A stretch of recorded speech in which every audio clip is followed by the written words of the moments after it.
ማለት በጣም ጥሩ ነገር ነው።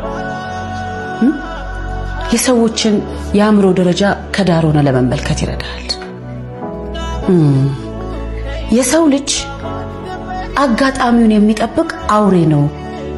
ዛሬም ያየሁት ይሄንን ነው።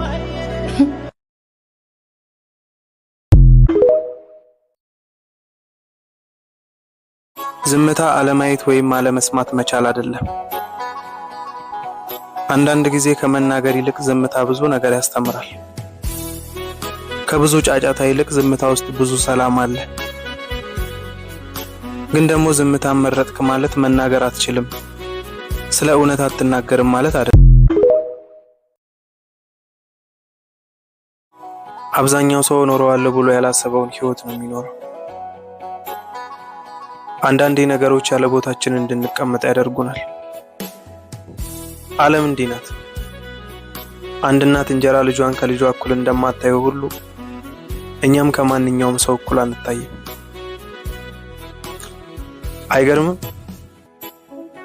አቋራጭና ቅድምድሞሽ የሞላባት ዓለም፣ ሰው በሰውነቱ ሳይሆን ባለው ነገር ከፊት የሚሰለፍባት ዓለም፣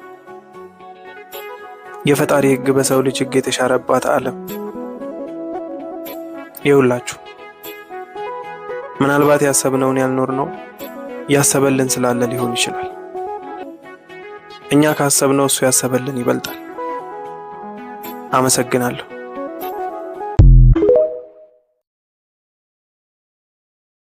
ብቻሽን እዚህ ደርሰሻል አይደል? እችላለሁ ብለሽ መተሻል አይደል? ቀጥይ። እሱ አለመቻልሽን የሚነግሩሽ ሰዎች ይቀብሩሻል። እንደምትችይ የሚነግሩሽ ሰዎች ያልታየ ነገር የማየት እድል አላቸው፣ አንቺም ታያለሽ። ስለዚህ ምናልባት ከሚያመክኑን ሐሳባችንን ከሚያመክኑ ሰርክል መውጣት አለብን። ዝምታን የመሰለ ገዳይ መሳሪያ ከየትም አታገኝም። ሲሰድቡሽ ዝም፣ በሐሰት ሲከሱሽ ዝም፣ ስምሽን ሲያጠፉት ዝም፣ ክፉን ሲያወሩብሽ ዝም፣ ሲያሞግሱሽና ከፍ ከፍ ሲያረጉሽ ዝም። በምንም አይነት ሁኔታ ውስጥ ብትሆኚ ዝም፣ ጸጥ ማለትን የመሰለ ከባድ መሳሪያ የለም። የትኛውንም ሰው በዝምታሽ ድራሹን ማጥፋት ትችያለሽ። እንዳይነሳ አድርገሽ ምንም ባለመናገር አንቺ ዝም ስትይ ፈጣሪሽ ማውራት ይጀምራል። አንቺ ለቀቅ ስታረጊ ፈጣሪሽ ጠበቅ አድርጎ መያዝ ይጀምራል።